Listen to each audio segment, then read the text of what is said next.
Big boss Malayalam season 6 താരം സായ് കൃഷ്ണയുടെ car അപകടത്തിൽപ്പെട്ടു. പട്ടാമ്പിയിലേക്ക് പോകുന്നതിനിടെയാണ് അപകടം ഉണ്ടായത്. അപകട സമയത്ത് നന്ദന, നിഷാന, സായ് കൃഷ്ണയുടെ ഭാര്യ എന്നിവരാണ് കാറിൽ ഉണ്ടായിരുന്നത്. മറ്റൊരു കാറിൽ അവരുടെ പുറകിലായിരുന്നു സായി സഞ്ചരിച്ചിരുന്നത്. ബ്ലോക്കായിരുന്നതിനാൽ റോഡരികിലേക്ക് മാറ്റി നിർത്തിയിരുന്ന സായിയുടെ BMW കാറിനു പുറകിൽ പച്ചക്കറി കൊണ്ടുപോകുന്ന ലോറി വന്ന് ഇടിക്കുകയായിരുന്നു.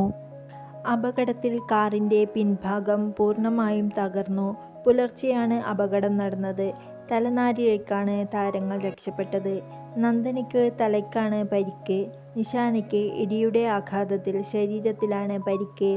വലിയ രീതിയിലുള്ള അപകടങ്ങളൊന്നും സംഭവിച്ചിട്ടില്ല. ലോറിയുടെ നിയന്ത്രണം വിട്ടതായിരുന്നു അപകടത്തിന് കാരണമെന്നും തെറ്റ് തങ്ങളുടെ ഭാഗത്താണെന്നും ലോറി ഡ്രൈവർ പറഞ്ഞെന്ന് സായിയും ഒപ്പമുണ്ടായിരുന്ന സുഹൃത്ത് വിനുവും വ്യക്തമാക്കി. പോലീസ് സ്റ്റേഷനിൽ പോയെങ്കിലും അവിടെ നിന്നും വേണ്ട രീതിയിലുള്ള പരിഗണന ഇവർക്ക് ലഭിച്ചില്ല.